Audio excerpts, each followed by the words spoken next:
Во имя Отца и Сына и Святаго Духа. С праздником, дорогие братья и сестры. Ну что ж, слышим мы нормальную ситуацию. Человек верующий подходит к учителю, чтобы услышать от него наставления, потому что он уже знает, что этот учитель необычный. Может быть, он и к другим подходил, людям знающим, книжникам, законникам, чтобы его жизнь не была напрасной в этом мире. Он хочет, чтобы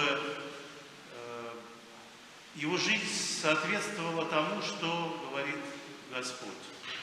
И получает от Иисуса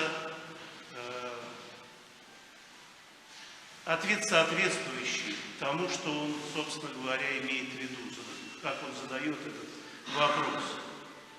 Хотя самое начало этого разговора немножечко как будто бы направляет его в другую сторону. Ведь он обращается к этому учителю не просто как учитель, господин, как это принято в народе рави, то есть, да, а он его называет благим учителем. Иисус, между прочим, не отказывается от этого.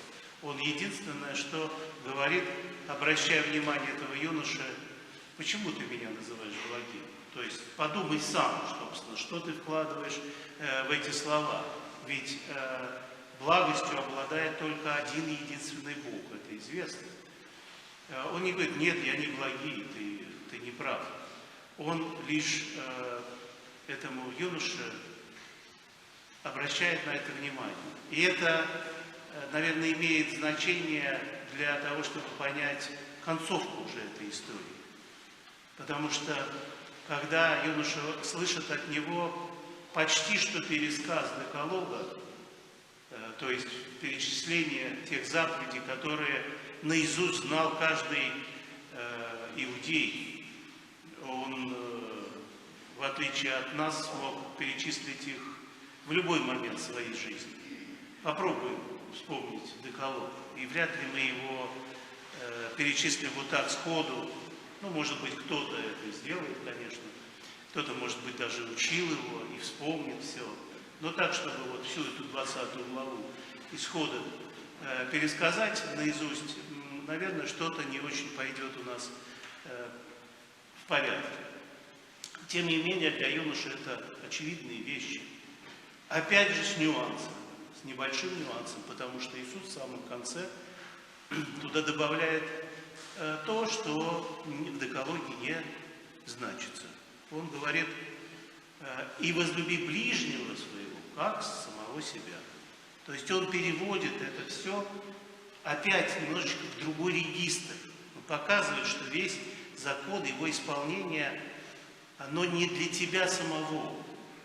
То есть оно, конечно, и для тебя тоже, но оно проявляется не тогда, когда ты думаешь о себе, не тогда, когда ты думаешь о собственном лишь спасении, а когда ты обнаруживаешь себя среди других людей. Вот тогда все это встает на свои места, тогда закон обретает свое значение истинное, смысл. И вообще он не об ограничении, а о том, чтобы жить в этом мире, видя его глазами Бога. И вот юноша, может быть, несколько самонадеянно, может быть, невнимательно, услышав эти все слова, он говорит: так это все я сохранил от юности моей, я следую этим заповедям, я действительно их знаю наизусть. Не знаю, обратил ли он внимание вот на это последние слова Иисуса или нет, но, тем не менее, он подтверждает. И вот когда Иисус слышит такие слова, что я все делаю как надо, я следую, и, наверное, юноша хотел услышать: ну тогда ты уже в Царстве Небесном, ты уже там, все есть. А нет, друзья, соблюдение закона не заводит нас, не приводит нас в Царство Небесное. И Христос говорит вот эти удивительные слова, которые, собственно, заставляют нас задуматься. Он говорит, если ты хочешь быть совершенным, совершенным не в твоих глазах, потому что в своих глазах этот юноша, похоже, уже себя таковым, в общем, вполне ощущал, как и многие из нас. Ну, вот такие все благочестивые, такие, каждое воскресенье ходим, а иногда и чаще в храм, и даже правила вычитываем. Ну да, конечно, на исповеди иногда мы говорим, что то-то я не доделал, это я не дотянул, и здесь я еще туда-сюда, но перед другими я совершенно вполне уже совершенный человек. Перед теми, вот, не такими, как я, христианин. Почти, в общем, диалог фарисея в храме, который мы будем опять вскоре читать перед постом. Ну, не очень вскоре, перед Великим постом. Так вот, богатство оказывается той тяжестью, которая обременяет этого юношу. И действительно, Христос призывает нас в путешествие. Он говорит, пойдемте. Я странник в этом мире, говорит он про себя, и таковыми становятся его ученики, его апостолы, имеющие дома, имеющие некоторые семью, в лице либо родителей пожилых, либо буквально там жены и детей. И он, тем не менее, призывает их в это путешествие. Путешествие, которое всегда требует легкости. Даже мы помним, есть эта история в Евангелии от Луки, недавно ее тоже можно было прочитать, о том, что посылает он своих учеников и говорит им, не берите сумы, не берите второй рубахи, не берите с собой кошеля в пояс, то есть ничего не надо вам брать, вам нужно путешествовать налегке. Это такая быстрая эскадрон гусар-летучих таких. Вот это путешествие по этому миру требует легкости. Когда мы идем в поход, мы берем с собой максимум один рюкзак. Представить себя обвешанным пакетами полиэтиленовыми и чемоданом там, на колесиках или без колесиков. В общем, иногда мы в этом путешествии можем, конечно, уподобиться той самой даме из стихотворения Маяковского, которая сдавала багаж, помните, диван, чемодан, саквояж, картину, корзину, картонку и маленькую собачонку. Когда читаешь это стихотворение, конечно, улыбку это вызывает, но мы-то ведь, правда, ведь иногда похожи именно на эту даму. Мы тащим с собой этот багаж наш, потому что без этого дивана мы жить не можем, а в этом чемодане наши необходимые вещи, а в картонке любимая шляпка, а без собачонки, но никуда, а как же без картины, без этой, ну и так далее. Вот эти сборы вот с этими пакетами и картонками лишают нас этой легкости. А образ христианства – это образ, вообще говоря, умирания и воскресения. Мы знаем, что умерев, человек ничего с собой взять не может. Более того, вот то слово, которое читается в чине крещения, когда мы здесь совершаем его в Великую Субботу, это не принято вот обычно, когда младенцев мы крестим, но по древней традиции мы читаем такие слова, которые появились в традиции церковной давным-давно, как напутствие такое, что когда ты умираешь, ты составляешь завещание, чтобы свое имущество оставить своим наследникам. Вот так и сейчас ты сейчас составишь это завещание и оставишь все не принадлежащее тебе. А что, собственно, человеку может помешать? А то, что от лукавого. Это его имущество. Вот ему надо и отписать, оно принадлежит ему. Ты с собой этого ничего не бери. Ты это завещание напиши, и оно тебя освободит. Вот это образ освобождения от этого. Но в жизни это оказывается совсем не так. И оказывается, что Мы понимаем, что вокруг нас очень много предметов, очень много каких-то вещей, но мы не всегда точно оцениваем их принадлежность к тому или иному действию.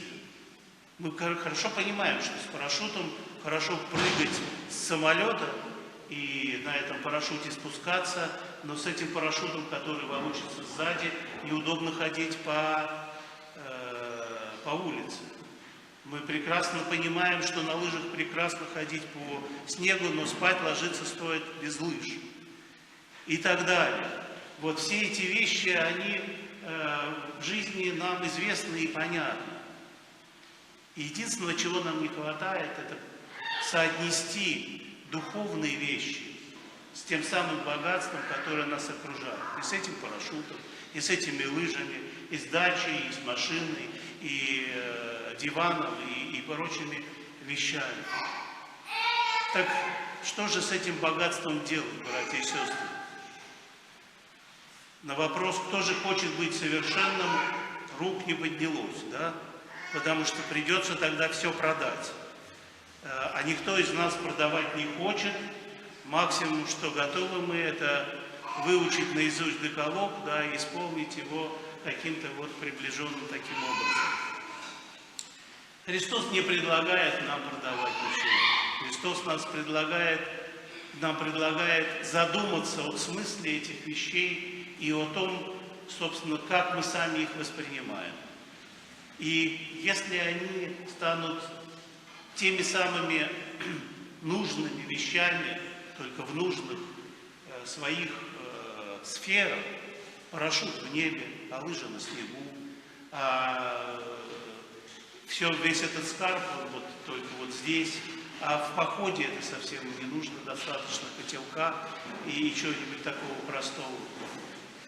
Когда мы поймем, что духовная жизнь наша без всего этого на самом деле обходится, что мы на самом деле обладаем этой легкостью бытия Божия, то мы обнаружим эту свободу, и тогда это богатство перестанет быть этим волочащимся парашютом, который нам мешает. Оно станет не самоцелью, не тем, что нами обладает, а ровно наоборот. Потому что часто мы порабощаемся этими вещами, становимся зависимыми от них.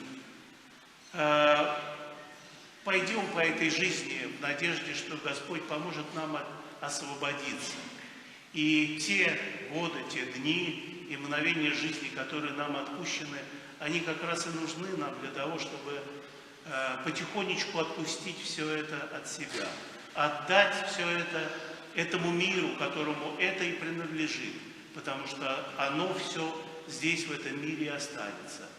А Господь нас приглашает вот в это небесное путешествие, в это небесное приключение, в которое с этими корзинками, чемоданами и саквояжами совсем и не отправиться. И пусть эта жизнь наполнится